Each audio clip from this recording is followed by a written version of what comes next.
The Duke mocked the maid covered in flour, until he saw the birthmark on her arm. Before we begin this beautiful period romance story, tell me in the comments where you're listening from. I love knowing where you're joining me from. France, spring of 1812. The chateau of Villeneuve stirred before dawn, its corridors echoing with footsteps, commands, and the faint clatter of porcelain. In the great kitchen, Elise Moreau bent over a wooden table, her sleeves rolled to the elbow, white flour dusting her dark hair. She moved swiftly, shaping loaves, folding cloths, obeying orders shouted from every corner. The servants whispered that the Duke would pass through that morning to inspect preparations. That alone made hands tremble and tempers flare. "Elise, fetch more flour," cried Madame Rousseau, the cook, her voice sharp as her knife. "And mind your footing, child. We cannot have chaos before His Grace appears." "Yes, madame," Elise answered, brushing her cheek with her wrist. She carried the heavy sack from the storeroom, her steps light but hurried. The floor gleamed from the morning's polishing, too smooth for the worn soles of her shoes. One careless stride, and she slipped. The world turned white. The sack burst, filling the air with a cloud of flour. Trays fell, a jug shattered. The sound echoed through the corridor just as a tall figure stepped into the doorway.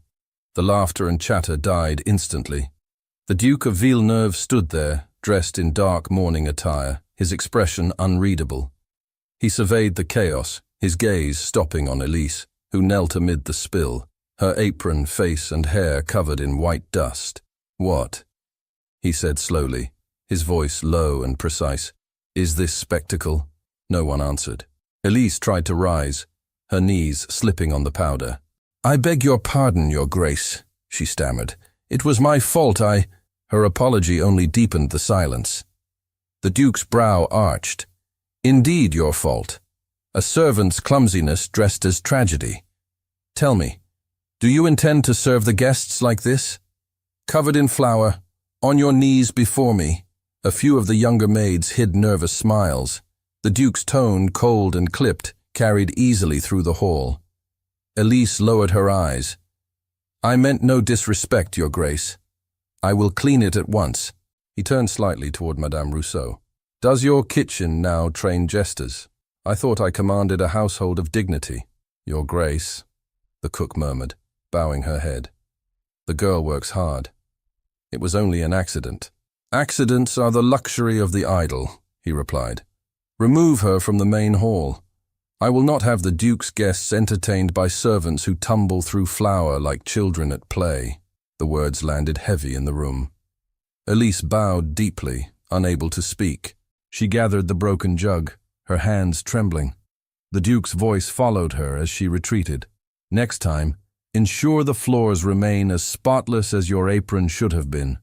Or perhaps find employment in a bakery where you can roll in dough without consequence."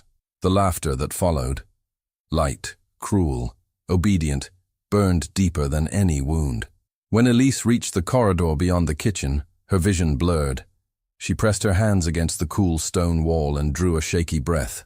She had grown used to harsh words, but never before had she been humiliated before the entire staff. The laughter echoed behind her long after she left the room. "Pay him no mind," murmured a voice. It was old Madame Rousseau following quietly. "He speaks as one who has forgotten kindness. Clean the hall, child. Then go to your attic and rest before supper. The day will pass." Elise nodded, without lifting her eyes. "Yes, madame." The hours that followed dragged like years. She scrubbed the floor until her hands ached, the marble gleaming once more. Every trace of the accident disappeared, except the sting in her chest. When the other servants left to dress the upper floors, she remained alone, folding cloths, sweeping corners that were already clean. The Duke's laughter stayed in her ears. She had not imagined it. It had been real, deliberate. Perhaps he was right. She was no one of consequence, merely a maid who had dared to breathe in a world of lords and ladies. Yet a quiet defiance stirred within her. She whispered, "He may laugh, but I will not cry where he can see." Evening fell. The sun sank behind the vineyards, painting the high windows gold. Upstairs, The nobles prepared for the grand masquerade that would fill the chateau with color and music. In the kitchen, only Elise remained. The others had gone to rest. She sat by the hearth, mending a torn apron under the faint glow of a single candle. The sound of footsteps startled her. She turned, expecting Madame Rousseau, but saw no one. She shrugged it off and bent again to her sewing. Upstairs, the Duke had dismissed his valet. He could not sleep. Pride should have drowned the discomfort stirring in his chest, yet something in that girl's bowed head lingered. He told himself it was irritation, but the memory of her trembling hands refused to fade. He recalled the sound of his own laughter. How easily it had escaped him. How cruel it had sounded in that echoing hall. He rose, taking a lamp, and descended the servants' staircase. The corridors were silent except for the faint hum of the night wind against the windows. He entered the kitchen quietly. Elise did not hear him at first. She was speaking softly to herself as she folded the linen. "You'll not break, Elise. Not for them, not for anyone." Her sleeve slipped as she reached to move a basket. A mark glimmered faintly in the lamplight. A pale crescent on her upper arm, as though the moon itself had brushed her skin. The Duke froze. For a heartbeat he could not move, could not breathe. A memory, long buried, rushed forward. A baby in a cradle, the sound of his sister's laughter, a nurse's cry, and then silence. 15 years of silence. He stepped closer, his voice barely more than a whisper. "What is your name?" Elise startled, dropping the cloth. She turned and gasped when she saw him standing there. "Your Grace, I did not hear you. Forgive me, I asked your name. Elise, Your Grace, Elise Moreau." The Duke's gaze did not leave the mark on her arm. "Where were you born?" She hesitated. "In a small village near Angers, my lord. My mother died when I was a child. I have no memory of her. And your father?" "I never knew him." The Duke set the lamp on the table, his expression unreadable. "How long have you served in this household?" 3 years, my lord." Her voice quivered, though she tried to steady it. "If I have displeased you again, I will leave without complaint." He did not answer at once. The silence stretched until she dared to look up. His face seemed changed, less severe, more uncertain. "You will not leave," he said finally. "Not yet. Not yet, my lord. Go to your quarters. We will speak another time." Confusion clouded her features. "Yes, your Grace." She curtsied and turned toward the staircase. When she was gone, the Duke sank into the nearest chair, the weight of memory pressing upon him. He whispered to the empty kitchen. Impossible. The child died. The nurse swore it. But the mark, he remembered it clearly. His sister's daughter, born with that crescent on her arm. The family crest, carved into flesh by birth's strange hand. Upstairs, Elise lay awake in her small attic room. The wind moaned softly through the shutters. She stared at the ceiling, wondering why the Duke had looked at her as if she were a ghost. She thought of his eyes, not cruel this time, but lost. Perhaps he had pitied her. Perhaps he regretted his words. Or perhaps he saw something in her face that she could not see herself. She turned on her side and closed her eyes, but sleep did not come. The image of him standing in the doorway, silent and pale, returned again and again. Downstairs, the Duke poured a glass of water and stared into it as if it held answers. He told himself there must be hundreds of girls with such marks. A coincidence, nothing more. And yet, his sister's child would be her age now. The thought chilled him. If it were true, what then? How had the girl come to serve under his own roof, unrecognized, unclaimed? The clock struck midnight. He rose, set down the glass, and paced the kitchen. The faint scent of flour lingered in the air. His own laughter echoed in memory, sharp and hollow. Shame pressed against his chest. "Fool," he muttered. "You mocked her before them all." He extinguished the lamp and left, the echo of his footsteps fading down the stone corridor. The next morning, Elise rose before dawn once more. She dressed in silence and returned to her duties. The other servants greeted her with sly smiles. The tale of her fall had already spread. "Careful, little flower ghost," one of the maids whispered. "The Duke may slip on your dust again." Elise bit back a reply and continued her work. By noon, the halls glittered, the chandeliers lit, and the smell of fresh bread filled the air. The masquerade would begin that evening, and nothing, not even a maid's humiliation, would dim the splendor. As the guests arrived, Elise kept to the back corridors, carrying trays, polishing silver, adjusting candles. Each time she caught sight of the Duke, her heart jolted. He moved among his guests with practiced grace, yet his gaze seemed elsewhere. When the clock struck 10, the music reached its height. Elise slipped into the kitchen to rest her arms. Madame Rousseau found her there, pale and weary. "You have worked well, child," said the cook softly. "Do not let prideful tongues rob you of peace. Remember, even lords stumble. They only hide it better." Elise smiled faintly. "I do not hate him, madame. I only wish I could forget his laughter." Madame Rousseau sighed. "He will regret it one day. Pride always finds its mirror." As the night deepened, the chateau quieted. The guests retired, the servants withdrew. Only Elise remained behind to clear the last of the dishes.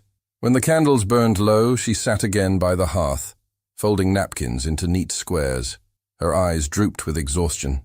She did not hear the door open. The Duke stood once more in the threshold. Drawn by restlessness he could not explain. He watched her for a long moment. The soft light caught her profile, the delicate curve of her neck, the faint shimmer of the mark on her arm where the fabric slipped. A whisper escaped him before he could stop it. "Elise Moreau." She turned, startled, searching the shadows. "Who's there?" The Duke stepped back, heart pounding.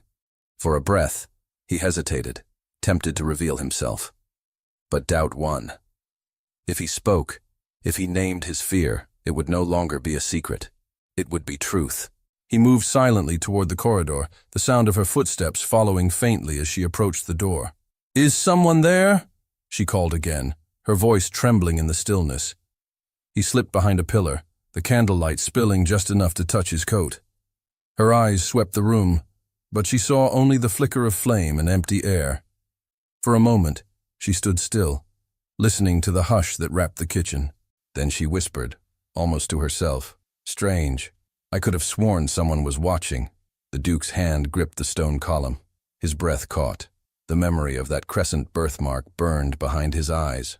He turned away before she could step closer. Elise took a single step toward the shadows, candle raised, her voice barely audible. "Who's there?" She stopped, her heart quickening. The silence deepened. The flame flickered. And then, just as she took another hesitant step forward, the candle went out. The candle's faint smoke drifted upward, leaving the kitchen in shadow. Elise stood frozen, her hand trembling around the candlestick. The darkness felt alive, as if someone had just slipped away. She whispered again, softer this time. "Who's there?" Only the wind replied, sighing through the chimney. A strange unease stirred in her chest, but exhaustion weighed heavier. She placed the candle on the table and left the kitchen, unaware that the Duke still lingered in the hallway, hidden behind the carved oak door. The next morning broke bright and cold. Sunlight poured through tall windows, glinting off the silver trays carried by the servants. The chateau of Villeneuve hummed with the aftermath of the masquerade. Laughter in the corridors, the shuffle of maids clearing glass, the chatter of footmen who had drunk too much of the leftover wine. Elise moved among them, quiet and careful, her eyes shadowed by sleeplessness. When she entered the kitchen, Madame Rousseau was already giving orders. "Hurry now. The Duke wishes for luncheon by noon. And Elise, fetch fresh herbs from the garden. Be quick about it." "Yes, madame." She wrapped her shawl and stepped into the crisp air. The garden lay still, touched by morning frost. The air smelled of damp earth and lavender. She gathered what she needed and paused by the fountain, her thoughts returning to the strange noise from the night before. She had not imagined it. Someone had been there. The memory of that unseen gaze made her heart tighten. From the upper terrace, a voice interrupted her thoughts. "Mademoiselle Moreau." She looked up sharply. The Duke of Villeneuve stood above her, gloved hands resting on the stone railing. He was dressed in dark velvet, his face unreadable. For a moment, neither spoke. Then he descended the steps, his boots crunching softly against the gravel. "Your Grace," she murmured, curtsying low. "You were in the kitchen late last night," he said. Her breath caught. "Yes, my lord. I was cleaning after the feast." He studied her face with that same unsettling intensity she had seen before. "Did you see anyone? Hear anything unusual?" She hesitated. "Only footsteps, perhaps. But when I looked, there was no one." He nodded slowly. "If you notice anything else, inform Madame Rousseau." "Yes, my lord." She turned to go, but his voice stopped her. "Wait." She looked back. "Your arm," he said quietly. "Does that mark? Has it always been there?" Her eyes widened. "My mark, my lord? The one on your arm?"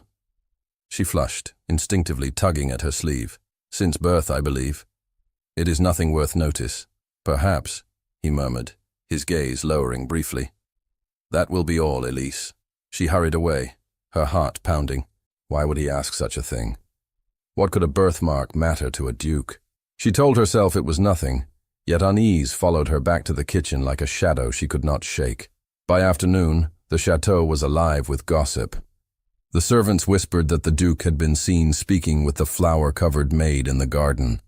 The tale twisted with every retelling. Some said he had scolded her again.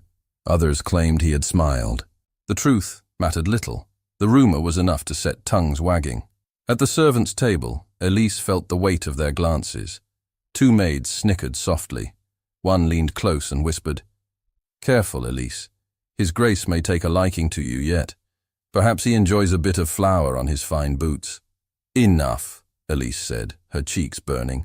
"You speak nonsense." They only laughed harder. "Oh, we mean no harm. Only that you've caught his eye." Madame Rousseau's sharp voice cut across the room. "You'll catch my ladle across your heads if you don't hush. Eat your supper and leave the girl be." The laughter stopped, but Elise felt no relief. After the meal, she stayed behind to wash the dishes. The cook joined her quietly. "Pay no mind to gossip. It dies faster than bread left in the sun. I am not angry," Elise said softly, "only confused. The Duke, he looked at me as if I reminded him of someone. It frightened me a little." Madame Rousseau stirred the pot of broth. "The Duke has lived with ghosts for many years. Perhaps you only walked across one of his memories." "What do you mean?" "His sister, child. She lost a daughter long ago, a tragedy that left him bitter. No one speaks of it now, but I was here when it happened." Elise turned. "A daughter?" "Yes. Barely a year old. The nurse took her out one winter's night and never returned. The river flooded that week. They said the current carried them both away." Silence settled. Elise's heart beat strangely fast. "How long ago was this?" 15 years. Why do you ask?" "No reason," Elise said quickly, though her hands trembled as she dried the cups. That night, the Duke dined alone in his study. His cousin Lord Henri arrived late from Paris, full of charm and empty compliments. Henri was tall, smiling, and insincere, with a gleam in his eyes that never reached his heart. "My dear cousin," Henri said as he poured himself wine, "I hear your servants keep you entertained. The flower girl, was it? I'm told the entire kitchen laughed for a week." The Duke's jaw tightened. "Your news travels faster than your manners," Henri chuckled. "Come now, I jest. Though if you mean to scold me, do it tomorrow. Tonight let us drink to family and fortune." The Duke did not smile. "Some fortunes are built on loss, Henri. I do not drink to that." Henri raised a brow. "You grow sentimental in your solitude. Perhaps that is why you watch your maids so closely. One might think you seek something among them." The Duke set down his glass. "Enough. Leave my household to me." "As you wish." Henri leaned back, eyes glinting. "But I should warn you, whispers of favoritism reach the strangest ears. It would be unfortunate if society mistook your curiosity for impropriety." The Duke rose, his voice cold. "You may leave now." Henri smiled thinly and obeyed. But when he reached the door, he turned. "Blood, ties, and secrets, cousin. They make fools of even the proudest men." Then he was gone. The Duke stood alone, the firelight flickering against the portrait of his late sister on the wall. Her painted eyes seemed to follow him. "If it were truly your child," he murmured, "I would know." Yet even as he said it, he knew doubt had already taken root. The following day, Elise avoided his path, keeping to the lower corridors. The servants' gossip had grown sharper, crueler. Whenever she entered a room, the conversation shifted. One afternoon, while polishing silver, she overheard two footmen near the stairwell. "I tell you, the Duke looks at her as if she were a lady in disguise," one said. "Ha, then why keep her scrubbing floors?" "Because she's not just anyone," the first replied. "My aunt served here once. She says the Duke's sister lost a babe, marked by the moon on her arm." Elise dropped the cloth. The sound echoed. The footman turned and laughed. "Eavesdropping, are we?" one teased. "Perhaps you know more than you should." She forced a steady breath. "Only that you speak of things unfit for jest." They shrugged and walked off, still laughing. But the words clung to her. A mark shaped like a moon. Her mark. That evening, she could not rest.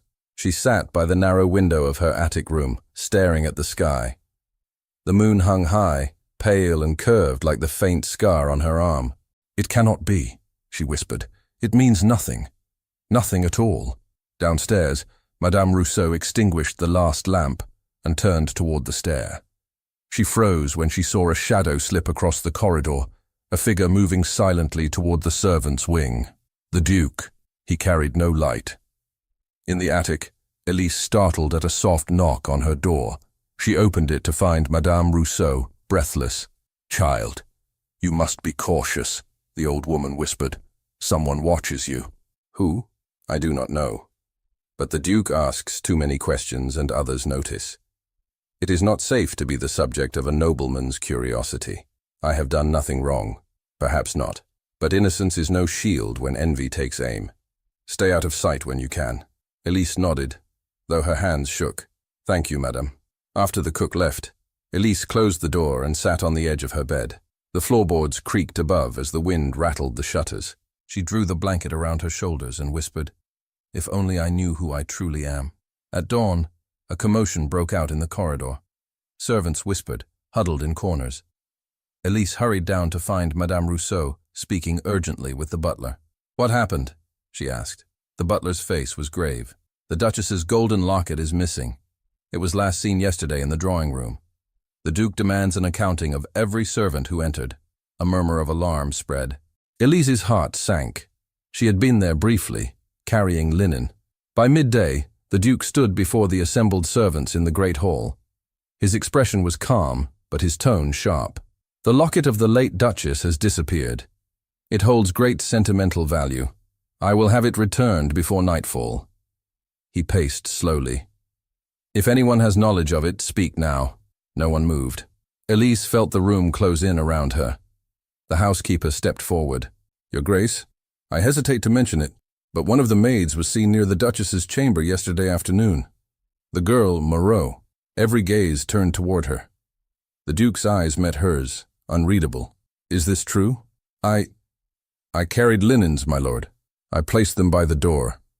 I never entered." The housekeeper sniffed. Convenient words from one already favored. Gasps rippled through the room. Elise's face burned. "Favored? I have no favor from anyone." The Duke raised a hand. The hall fell silent. "Enough. There will be no accusations without proof. The matter will be settled privately." He dismissed the others, leaving Elise standing alone in the vast room. When they were gone, she whispered, "You believe I took it?" He looked at her for a long time. "No," he said finally, "I do not. But there are those who would see you blamed. I will find the truth." She curtsied quickly. "You are kind, my lord. But I fear the damage is done. They already think me guilty." His expression softened. "You must trust me." "I wish I could," she murmured. "But trust is a gift I no longer own." That night, the household slept under a veil of suspicion. The Duke sat in his study long after midnight, staring at the fire. On the desk lay an old cedar box. At last, unable to resist, he opened it. Inside were the few remnants of his sister's life: a silver rattle, a faded ribbon, a folded paper. His hands trembled as he unfolded the document. The birth record was worn, but legible. He read the name aloud, scarcely breathing. Elise Moreau, born January 15, 1797. Mother, Isabelle de Villeneuve. The room seemed to spin. 15 years. The same name, the same crescent mark. A soft knock came at the door. A servant's voice spoke from the other side. Your Grace, the housekeeper requests your signature for the maid's dismissal. She is to be turned out by morning. The Duke stared at the document in his hand, his mind reeling. He closed the box slowly, his voice barely audible. Tell her no one leaves this house. The dawn broke grey over the vineyards, casting long, pale light through the tall windows of Villeneuve. The servants began their morning routines, though whispers clung to the air like fog. The missing locket had not been found.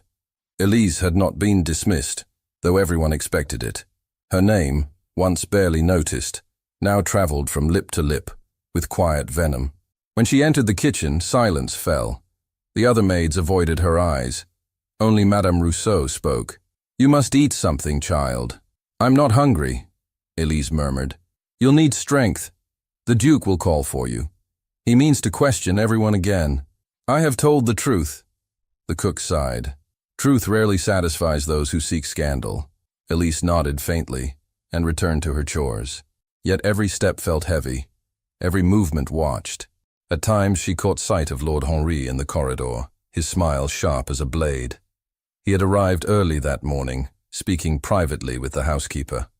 Whenever Elise passed, his gaze followed her with a lazy amusement that chilled her more than anger would have. Before noon, a servant summoned her to the Duke's study. She wiped her hands and followed, her heart drumming in her chest. The great doors stood open. Inside, the Duke sat behind his desk, papers scattered before him. His expression was unreadable. You sent for me, my lord? He looked up. Yes, sit. She hesitated but obeyed. He folded his hands. The locket has not been found. I have spoken with every servant. No one claims knowledge of it. I swear to you, my lord, I did not take it. I know, he said quietly. You do not strike me as one who steals. But others are not so certain.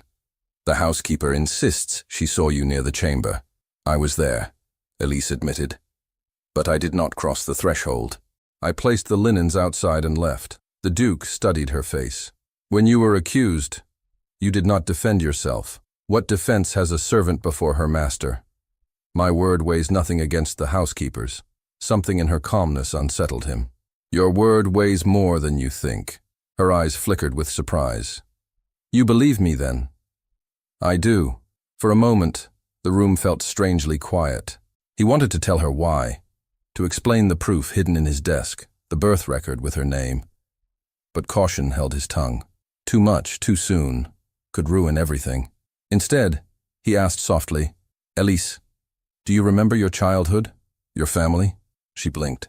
I remember little. My mother died when I was small. I was told my father left before I could speak his name. I worked where I could, served where I was taken. Did you ever wear a locket? A locket? She frowned. No, my lord. I have owned nothing of value. He exhaled slowly. Very well. You may go. She stood, uncertain. Your Grace, why do you look at me so? He almost smiled. Because you remind me of someone I once knew, someone I wronged. Before she could reply, a knock sounded at the door. Lord Henri entered without waiting for permission. Ah, cousin, Henri said lightly. I hope I'm not intruding. The Duke's tone cooled. You are. Henri only grinned. I came to report progress. The locket has been found, or rather, replaced. Elise gasped. Replaced? Yes, dear girl, Henri said smoothly. It was discovered beneath your mattress. The room went still. Elise's lips parted in disbelief. That is impossible. The Duke's gaze sharpened. Who found it? The housekeeper, Henri replied. She swears she saw it herself. It seems our little maid is not as innocent as you believed. That is a lie, Elise cried, rising to her feet. Someone placed it there. I would never. Enough, the Duke said sharply, though his anger was not directed at her. Henri, who ordered the search? The housekeeper, at my suggestion, Henri said smoothly. Surely you would want your property returned. The Duke's eyes flashed. My property, perhaps, but not at the cost of justice. He turned to Elise. Go to the kitchen and wait for me there. Do not speak to anyone. Her face was pale. Yes, my lord. She left quickly, her hands trembling. When the door closed, the Duke rounded on his cousin. You dare search my servants' quarters without my consent? Henri's smile thinned. I only acted in your interest. The girl has bewitched you, cousin. I see it plain as day. Better to expose her now than let gossip destroy you later. You planted it, the Duke said softly, the words heavy with certainty. Henri feigned outrage. I? You insult me. The Duke stepped closer. If you ever again interfere with my household, I will see you gone from Villeneuve by dawn. Henri's charm cracked for a moment, revealing something colder beneath. Be careful, cousin. You guard a secret you cannot explain, and secrets have a way of devouring those who protect them. He bowed and left. When the door shut, the Duke sank into his chair, his mind racing. There was no doubt now. Someone wished to destroy Elise. But why? To silence a truth? Or to wound him through her? The memory of his sister's laughter haunted him like a whisper. He opened the drawer, drew out the birth record, and stared at the inked letters. The same name, the same mark. By evening, the servants buzzed with fresh gossip. Elise sat in the kitchen, staring at her hands. Madame Rousseau tried to comfort her, but the girl seemed distant, lost in thought. Do not let them break you, the old cook said gently. The Duke will see through their tricks. I'm not sure he can, Elise whispered. They all hate me now. Even if he believes me, what difference will it make? Before Madame Rousseau could reply, the Duke entered. The room fell silent.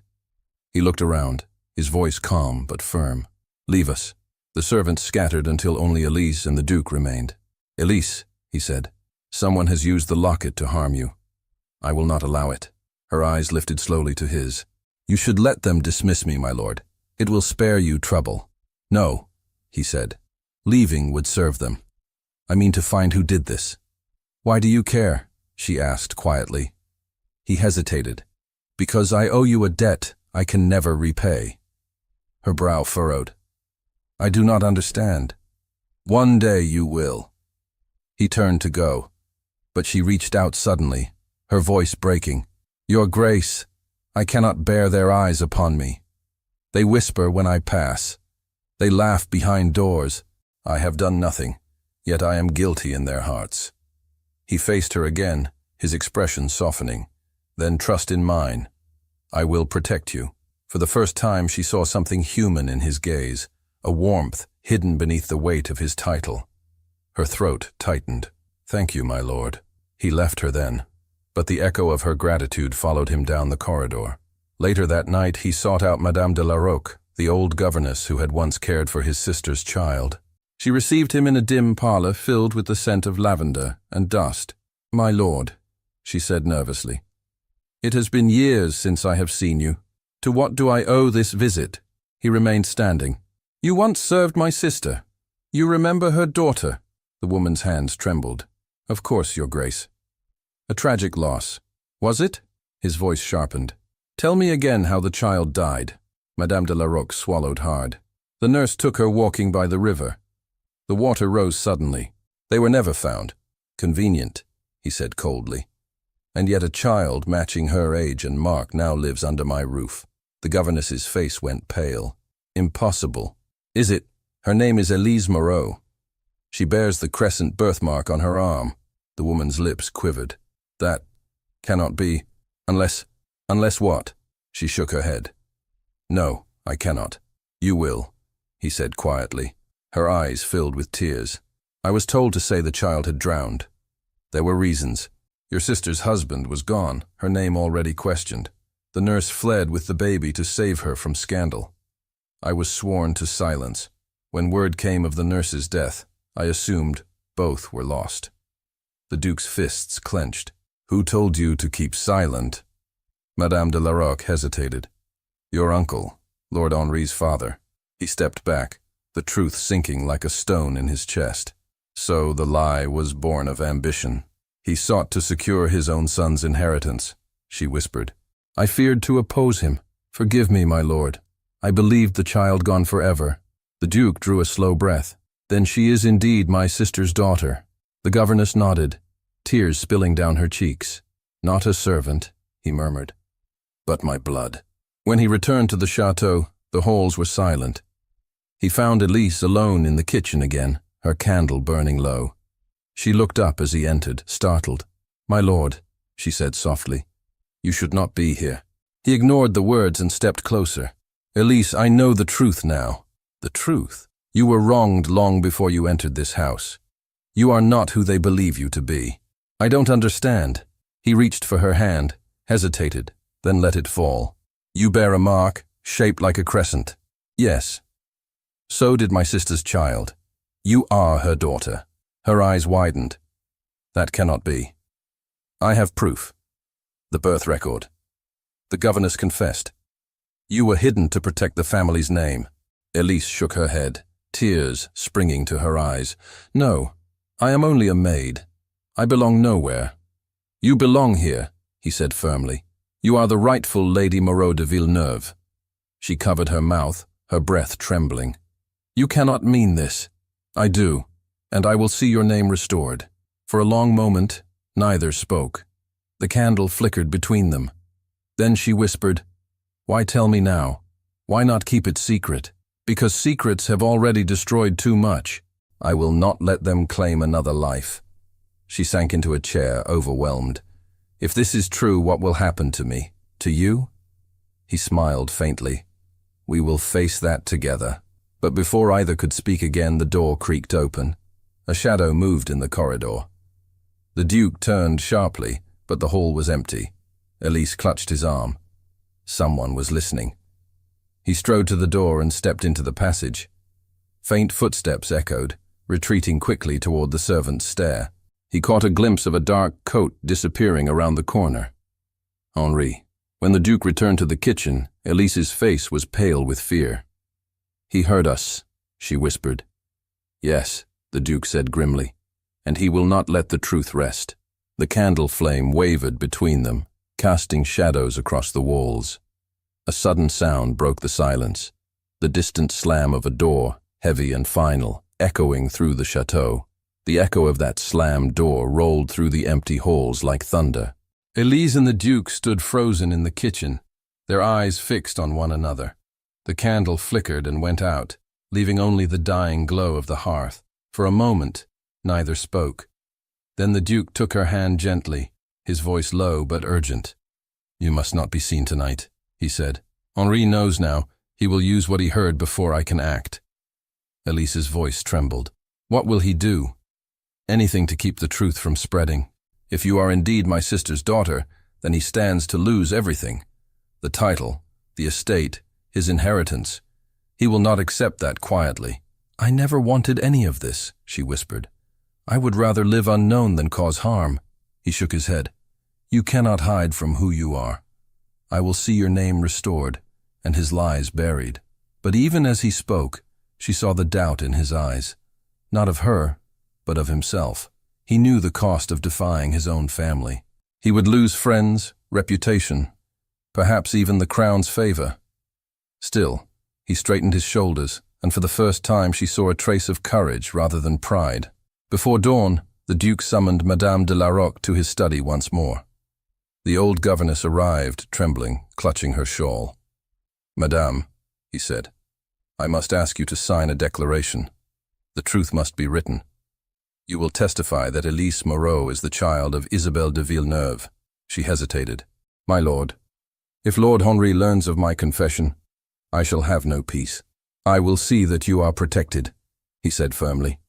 But we cannot allow falsehood to rule this house any longer. With a shaking hand, she took the quill and wrote her name. The Duke sealed the document and placed it inside his coat. Thank you. You have done what honor demanded. When she left, he stood for a long moment, staring at the sealed paper. So much rested within that thin envelope, his family's redemption or ruin. Later that morning, he found Elise in the garden, where she sat on the old stone bench beneath the oak. The early light touched her hair, but her expression was far away, You should not be out here alone, he said gently. I needed air, she replied. The servants avoid me. I cannot bear their stares. That will end soon. I have proof now. Madame de Larocque confessed in writing. She turned toward him, hope and fear warring in her eyes. Then it is true. It is true, he said softly. You are my niece, Isabel's child. The child we thought lost. Tears filled her eyes. I do not know what to say. Say nothing, he answered. You owe me no words. I owe you everything. She rose slowly. Your Grace, if the truth is known, will you not suffer for it? Henri will not yield. I am prepared for that. She looked at him steadily. And if society turns its back on you, then I will stand with those who never had a place in it. Her lips trembled. You cannot mean that. He smiled faintly. For years I have ruled this house by pride. You taught me there is something greater. The wind rustled through the trees, carrying the scent of spring. She met his gaze for a long moment, her heart stirring with feelings she did not dare name. Gratitude, admiration, and something deeper, all tangled together. At last, she said softly, I should return to my work. If I stay, they will think you have lost your reason. He caught her hand before she could move away. Let them think what they will. I would rather lose their favor than lose your trust. Her breath caught, and for a heartbeat they stood too close. Then she pulled her hand free, her voice unsteady. You have it already, but please, my lord, not here. Someone may see. He nodded reluctantly. Go then. Tonight I will call the household together. The truth will be spoken before them all. She turned to leave, but paused at the garden gate. Whatever happens, I thank you. Not for your name or protection, but for your kindness when I expected none. After she left, the Duke remained beneath the oak, his thoughts restless. The confession lay in his coat pocket, heavier than stone. He knew that by nightfall, every life within these walls would change. The day passed in uneasy silence. The servants sensed something brewing. Lord Henri stayed mostly to his rooms, though his presence seemed to linger in every shadow. Once, the Duke passed him in the corridor. Henri inclined his head with polite disdain. Cousin, he said smoothly, you seem preoccupied. Has your little protégée recovered from her recent distress? The Duke's eyes hardened. You will show her respect. Henri laughed softly. Respect? For a servant who dreams herself noble? For my niece, the Duke said, his voice low. Henri's smile faltered. You truly mean to claim her? I do. Then you destroy everything your father built. No, the Duke replied. I restore what he destroyed. Henri stepped closer, his voice dropping. You think proof will save you? No one will believe it. The court will say you invented it out of guilt or madness. And when they do, I will be waiting to inherit what you lose. The Duke turned away, unwilling to waste another word. That evening, Elise prepared to leave the chateau. Though he had forbidden it, she could not bear to remain. Her small trunk was packed, her apron folded neatly atop it. When Madame Rousseau found her, she was fastening her cloak. You cannot go, the cook said, alarmed. I must, Elise replied. If I stay, he will suffer for my sake. Henri will destroy him. The Duke is not a man easily destroyed. He was once, and I was the one he humiliated before them all. I cannot let him face shame because of me. Before Madame Rousseau could argue further, a knock sounded. The Duke stood in the doorway, his expression grave. So it is true. You meant to leave without a word. Elise bowed her head. Forgive me, my lord. It is better this way. Better for whom? For Henri? For gossip? For you, she said softly. You have already done more for me than I deserve. If I remain, they will accuse you of folly, of loving you, he interrupted quietly. Her breath caught. You must not say that. It is the truth. She shook her head, tears brimming. You pity me. That is all. No, he said. Pity asks nothing. Love asks everything. The words hung between them. She turned away, unable to speak. I will not let you go, he said firmly. Not like this. Stay one more day. Tonight I will make the truth known. Tomorrow you may choose your own path, free of lies. Her voice was barely a whisper. And if the truth ruins you, then ruin shall be my redemption. She looked up at him then, her eyes shining. "You have changed, my lord." He smiled faintly. "Perhaps I have only remembered who I was before pride buried me." That night, he ordered the household assembled in the great hall. The servants gathered uneasily, exchanging glances. Lord Henri stood among them, outwardly calm, but with a shadow of fury in his eyes. Elise stood near Madame Rousseau, her hands clasped tightly. When the Duke entered, the murmurs died.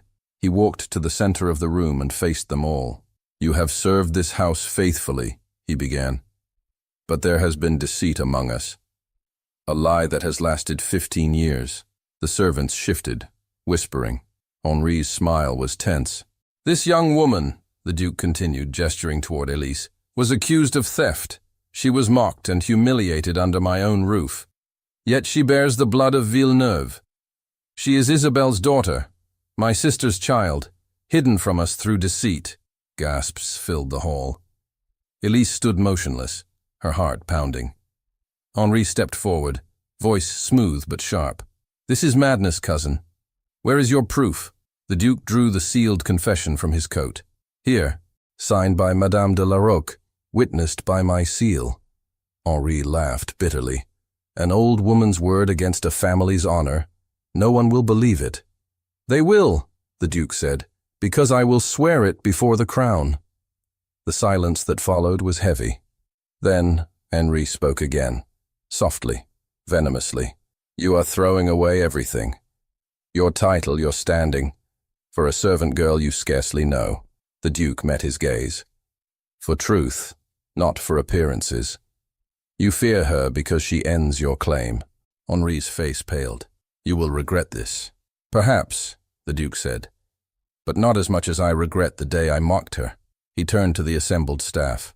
"From this moment, she is to be treated with the respect due her birth. Any who dishonor her dishonor me." The servants bowed, stunned into obedience. Henri's hands clenched at his sides, but he said nothing more. After the gathering dispersed, Elise approached the Duke, her voice trembling. "Why have you done this? You have shamed yourself before them all." "Truth cannot shame," he said gently. "Only lies can. They will never accept me. Then they will learn." She looked at him helplessly. "What am I to do now? I cannot live as a lady. I know nothing of that world." "Then live as yourself," he replied. "That is enough." Her tears fell freely then. "You have given me back a name, but I would rather have given it to you." He reached out, brushing a tear from her cheek. "You owe me nothing, Elise, but if you choose to stay, know that you will never again stand alone." She closed her eyes, her heart aching with a mixture of gratitude and sorrow. "I should still go. Tomorrow, before the dawn." "Do as you must," he said softly. "But remember, this will always be your home." She hesitated, then whispered, "Good night, my lord." When she left the hall, he stood alone for a long time, staring at the flickering torches. For once, the silence did not feel empty. It felt like peace. Outside, the wind swept through the courtyard, carrying the first hint of rain. Inside, Elise climbed the staircase to her chamber, her footsteps light yet uncertain. She paused at the landing and looked back toward the great hall, where a single figure still stood, motionless beneath the vaulted ceiling. Her voice was barely a breath. "Good night, uncle." And as she turned away, neither of them saw the faint shadow that moved beyond the window, a silhouette watching, waiting, and already planning what would come next. The morning after the storm broke bright and still. The chateau of Villeneuve glistened with dew, the air washed clean, as if the sky itself had forgiven what men could not. Elise stood by her window, her small trunk still packed. She had meant to leave before sunrise, but the rain had held her. Now the sun poured through the glass, and something in her heart hesitated. She could hear the household stirring below. Servants whispered, uncertain whether to greet her as mistress or maid. She no longer knew how to stand among them. When she opened her door, Madame Rousseau was waiting in the corridor, her hands folded. "You cannot go today," the cook said firmly. "I must," Elise replied. "There will be peace for him only when I am gone." "Peace?" Madame Rousseau snorted. "The man has not known peace since the day he met you. Do you think he fought his cousin and the whole of society for you to vanish at dawn?" Elise shook her head. He has done enough. I will not be the cause of further ruin. But before Madame Rousseau could answer, the sound of footsteps echoed from below. The Duke's voice carried up the staircase. Elise, come down at once. Madame Rousseau's eyes widened. You see, he will not let you go easily. Reluctantly, Elise descended the grand stairway. The Duke stood in the hall, dressed not in morning black, but in soft gray. His face, once stern, now held a quiet warmth. You were leaving, he said when she reached him. Yes, my lord. Without a word? I thought it kinder. For whom? He asked. For both of us. He shook his head. You are wrong. Leaving would wound us both, and I have no intention of watching you disappear a second time. She looked up, startled. You mean to keep me here? Even after last night? I mean to keep my promise, he said. The truth has been spoken. What remains must be shown. I don't understand. You will, he said, offering his hand. Come with me. He led her through the hall and into the ballroom, now quiet after the chaos of the previous night. The servants were busy polishing mirrors and setting tables, but they paused to stare. At the far end of the room, a team of workers adjusted decorations, hanging garlands of white roses and silver ribbons. What is this? Elise asked softly. The ball, he said. The one we were to hold last month for the court's visit. It will be held tonight, but not for the crown. For us. For us? He nodded. To restore what was broken, to give you your place before the world. Her heart fluttered. You cannot mean to. I do. Tonight, before every guest who once mocked you, you will stand as Lady Elise Moreau de Villeneuve. I will announce it myself. She drew back in disbelief. You would risk your name, your title, everything. Everything that ever mattered was lost long ago. What remains is only pride. And you have taught me to live without it. She looked away, her throat tight.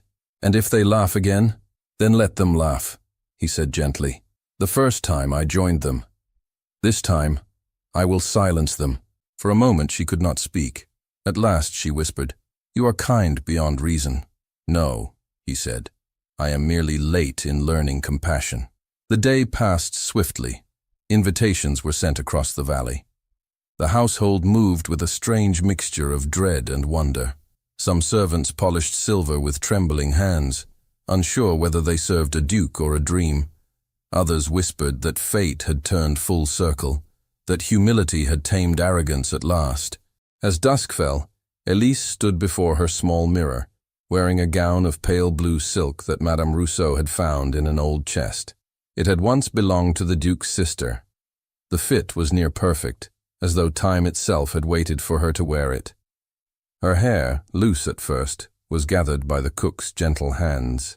You look every inch the lady you were born to be, Madame Rousseau said softly. Elise smiled faintly. And yet I feel the same girl who spilled flour at his feet. Perhaps that is what he loves most, the cook murmured. You never tried to be more than yourself. Before Elise could answer, the sound of carriages filled the courtyard. Guests had begun to arrive. The music of strings drifted through the halls. Her heart pounded. Go, Madame Rousseau said, touching her arm. Let them see who you are. In the ballroom, chandeliers blazed with hundreds of candles. Nobles in fine attire filled the room, their laughter uncertain, their curiosity sharp. The Duke stood near the grand staircase, his gaze fixed upward. When Elise appeared at the top, a hush fell over the crowd. Every eye turned to her. Whispers rippled through the hall. The memory of her humiliation, the spilled flour, the laughter, seemed to echo faintly, but this time she did not tremble. She descended slowly, her chin lifted, her eyes clear. The Duke met her halfway, offering his hand. My lady, he said, loud enough for all to hear. A murmur swept the crowd. Lord Henri, standing near the edge of the room, paled visibly. The Duke turned to the guests. Many of you remember a night when this young woman was mocked under my roof. I was the first to mock her. I speak tonight to undo that wrong. She is no servant, no impostor, but my blood, Isabel's daughter, lost to us by deceit.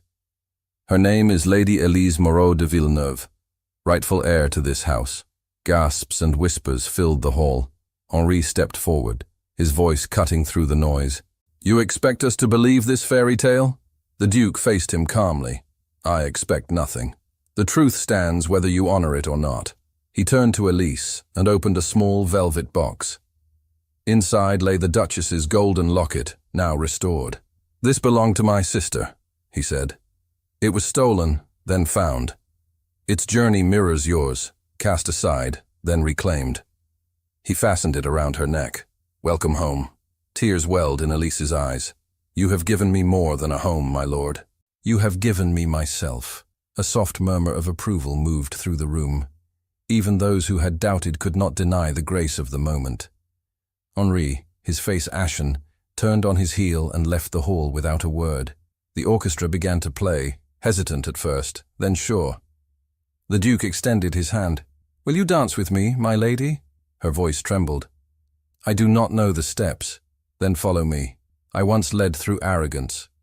Tonight, I will lead through trust. She smiled faintly and placed her hand in his.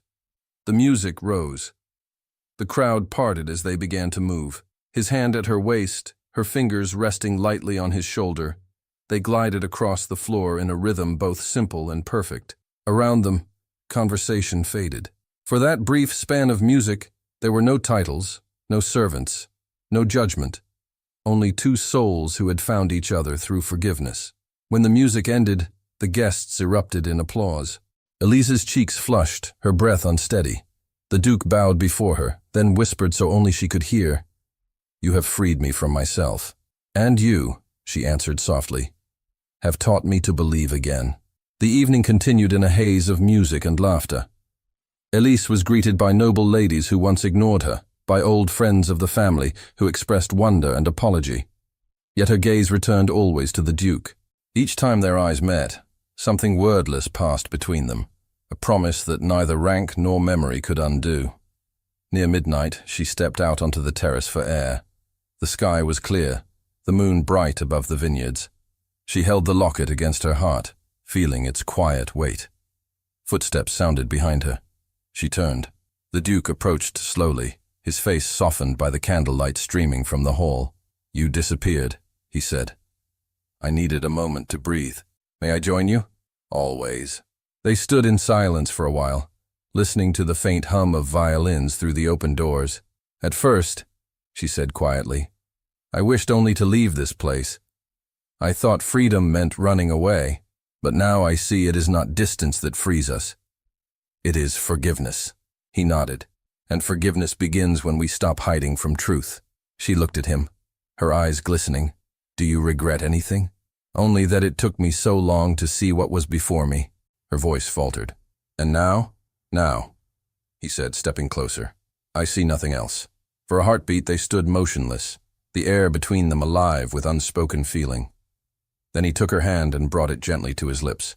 You have given me back my family, he said softly. Let me give you mine in return. Her heart skipped. What do you mean?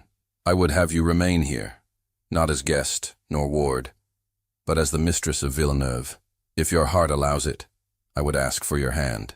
Not as a duke asking a lady, but as a man asking the woman who changed him. She drew a breath, astonished. You cannot mean it. I mean every word. I would rather be scorned beside you than praised without you. Tears spilled down her cheeks, though she smiled through them. You once mocked me for falling in flower, my lord. He smiled faintly. Then let it be known that I have fallen far deeper since. A laugh escaped her, soft and trembling. You would risk scandal for me? For love, he said simply. And love is scandal enough. She looked at him for a long moment, the moonlight catching in her tears. Then she nodded. Yes, I will stay. I will marry you. Not for your name, but because you are no longer the man who mocked me. He drew her close, his arms around her, his voice low.